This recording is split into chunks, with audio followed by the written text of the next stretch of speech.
నమస్కారం గురువుగారు. ఈ నెలలో ద్వాదశ రాశి వారికి గోచారం ఎలా ఉందో వివరించండి. సర్వమంగళ మాంగళ్యే శివే సర్వార్థ సాధకే శరణ్యే త్రయంబకీ దేవి నారాయణీ నమోస్తుతే. ఓం గం గణపతియే నమః. ఓం శ్రీ గురుభ్యో నమః. ఆగస్టు నెల ద్వాదశ రాశి ఫలితములలో ముందుగా చెప్పుకునేది ఏంటంటే 1, 2, 3, 4వ తారీఖు వరకు కూడా ఆషాఢ మాసమే ఉంది. 4వ తారీఖు నాడు అమావాస్య. అమావాస్య వెళ్ళిన తర్వాత నుంచి శ్రావణ మాసం 5వ తారీఖు నుంచి మొదలవుతుంది. అయితే ద్వాదశ రాశి ఫలితాలు మనం ఆగస్టు నెలలో చెప్తున్నాం కాబట్టి ఆగస్టు 1 నుంచి చెప్పాలి. 1వ తారీఖు అని చెప్పాలి. అంతేగాని 5వ తారీఖున శ్రావణ మాసం వచ్చింది కదా, శ్రావణ మాసం అని చెప్పాలన్నది కరెక్ట్ కాదు. ఈ యొక్క విధానంలో మొట్టమొదటిగా తిథి వార నక్షత్ర యోగకరణాలని 5 ఉంటాయి. అవి ముందు మనం తెలుసుకోవాలి. అంటే శ్రీ క్రోధినామ సంవత్సరం, ఈ సంవత్సరం పేరు క్రోధినామ సంవత్సరం, అది తెలుగులో చెప్పుకున్నది. అలాగే బహుళ ద్వాదశి 1వ తారీఖు నాడు గురువారం, మృగశిర నక్షత్రం, వ్యాధుత యోగము, తైతుల కరణం, తిథి వార నక్షత్ర యోగకరణాలు ఈ రకంగా ఉంటే మేషరాశి ఎందు ఏ యొక్క గ్రహ సంచారము లేదు. వృషభ రాశి ఎందు గురు సంచారం జరుగుతుంది. అలాగే కుజుడు కూడా వృషభ రాశిలోనే ఉన్నాడు. కుజ గురువు ఇద్దరు కూడా కలిపి ఉండడం మంగళప్రదమైన విధానం. అలాగే తృతీయ స్థానమైన మిథున రాశిలో చంద్రుడు ఉన్నాడు. అలాగే మేషరాశికి చతుర్థ స్థానమైన కర్కాటకంలో రవి ఉన్నాడు. అలాగే పంచమ స్థానమైన సింహరాశిలోని బుధ శుక్రులు కలిపి ఉన్నారు. బుధ శుక్రులు ఇద్దరు కలిపి ఉండడం కూడా ఒక యోగమైన చెప్పాలి. అలాగే కన్యారాశి యందు కేతువు, కుంభరాశి యందు శని, మీనరాశి యందు రాహువు. గ్రహ సంచారం ఈ రకంగా పరిణమించింది. గురువుగారు, మరి ఈ ఆగస్టు నెలలో కుంభరాశి వారికి ఎలా ఉండబోతుంది? కుంభరాశి వారి గురించి ఎలా ఉందని అడుగుతున్నావు నువ్వు. బాగానే ఉందమ్మా. కానీ ఇక్కడ చెప్పుకోవాల్సిన విషయం ఏంటంటే కుంభరాశికి కూడా ఏలినాటి శని ప్రభావం ఉంది. కానీ శని నడక తీరుని, అంటే ఒక ఇంటిలోంచి శని ఒక ఇంటిలోకి మారాలంటే, అంటే ఒక రాశి నుంచి 2వ రాశిలోకి వెళ్ళాలంటే 2.5 సంవత్సరముల కాలం పడుతుంది. శనిని మందగమనుడు అంటారు. నెమ్మదిగా నడుస్తాడు.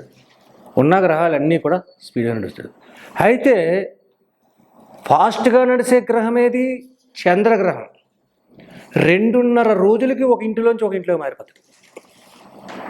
ఈ యొక్క చంద్రతత్వము ఈ యొక్క రోజు 1వ తారీఖు నాడు ఎక్కడున్నాడు? మిథునంలో ఉన్నాడు. 2, 3, 4వ తారీఖు మధ్యాహ్నానికి కర్కాటకంలో వెళ్ళిపోతాడు. 5, 6, 7వ తారీఖు నాటికి సింహంలోకి వెళ్ళిపోతాడు. ఇలాగ మారుతూ ఉంటాడు.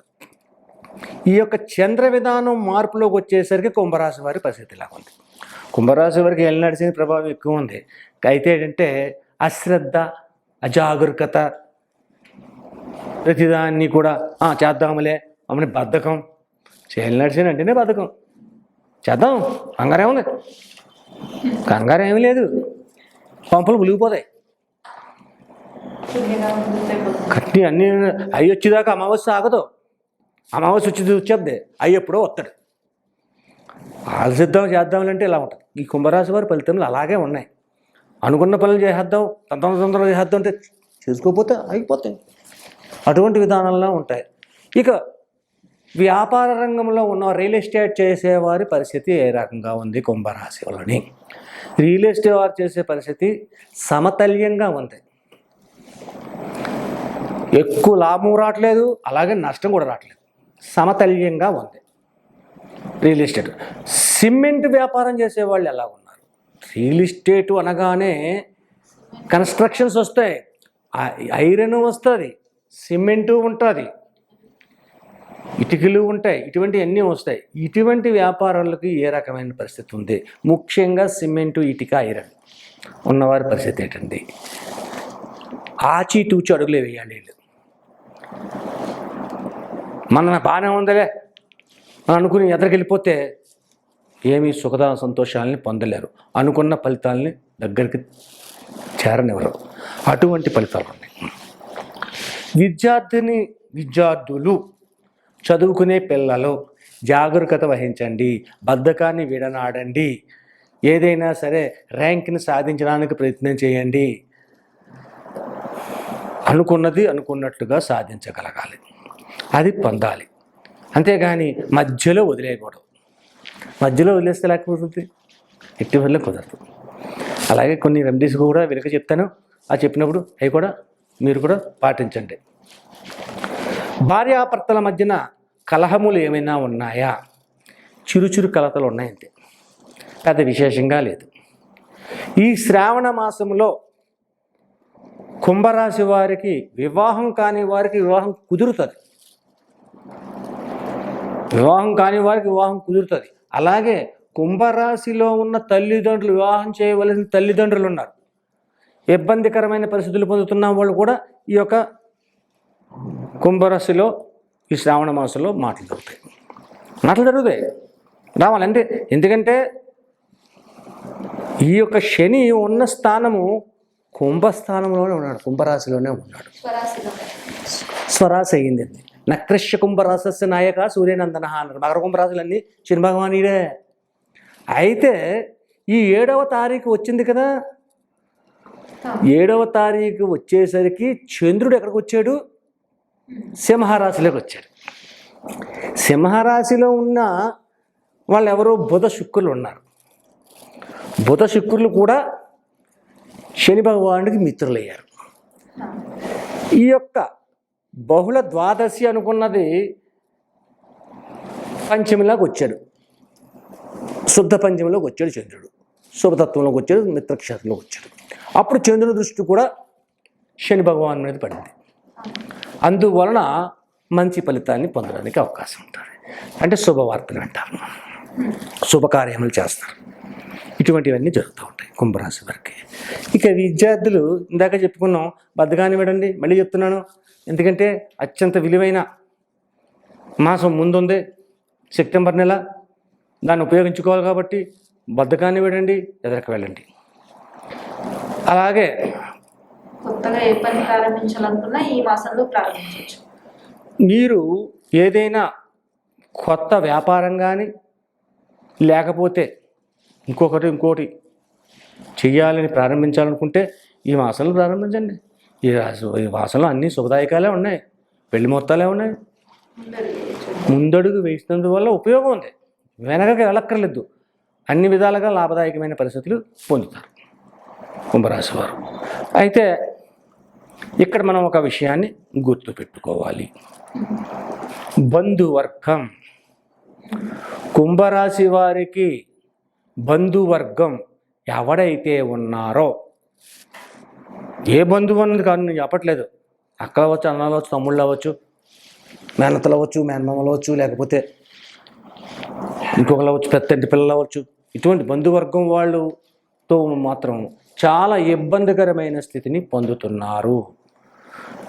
వీరి యొక్క మాట్లాడే మాటల వలన ఆ యొక్క ఇబ్బందిని పొందుతున్నారు. కాబట్టి కుంభరాశి వారు మాటలు తక్కువ ఉండాలి, అటువంటి విధానాలు చేసుకోవాలి. సరేనండి, ఇవన్నీ ఈ రకంగా ఉన్నాయి, ఇవన్నీ తొలగాలండి. తొలగాలంటే ఏం చేయాలండి? పరిహారాలు ఏం చేస్తే తొలుగుతాయి అని అనుకున్నాం. ఏంటి?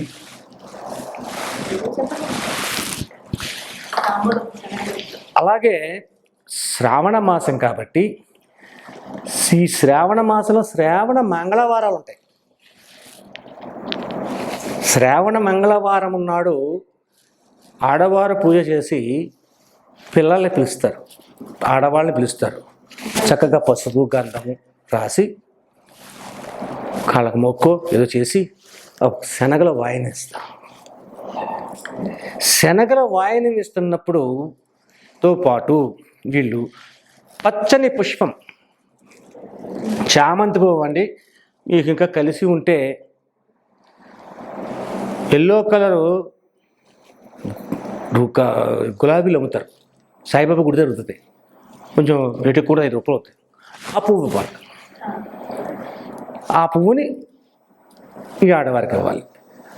ఇలా ఇస్తున్నందువల్ల ఎప్పుడైతే ఈ చామంతి పువ్వుని ఎప్పుడైతే ఇచ్చారో, చామంతి వలన అనేకమైన కోరికలు తీరతాయి, దోషాలు తొలుగుతాయి. అందువల్ల చామంతి పువ్వుని ఇవ్వండి. అసలు రూలుగా ఈ రాశి వారికి చెప్పాలంటే ఏ పువ్వు ఇవ్వాలి? సంపెంగ పువ్వుని ఇవ్వాలి. సంపెంగ పువ్వుని ఈ నెలలో నన్ను ఎక్కడి నుంచి తెమ్మంటావు అని అడుగుతారు నన్ను. అవి వేసవికాలంలో వస్తాయి సంపెంగ పువ్వులు. సంపెంగ పువ్వులు ఇప్పుడు రావు, అవి పుయ్యవు. కాబట్టి చామంతిని పెట్టాం. చామంతిని తీసుకోండి. ఇదే వేసవికాలంలో శ్రావణ మాసం వస్తే సంపెంగ పువ్వులతో చేయాలని చెప్పి నేను చెప్తాం. సంపెంగలు అప్పుడు ఉంటాయి కాబట్టి ఈ నెలలో దొరకవు. ఇటువంటి విధానంగా చేయండి. అలాగే ఈ రాశివారు ప్రతి సోమవారం కూడా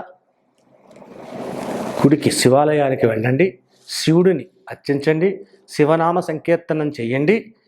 10 మందికి ఉపయోగపడేలాగా అన్నాన్ని కూడా దానం చేయండి.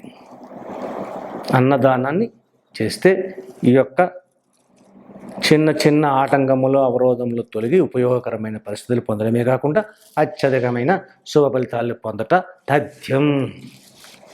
అస్తు.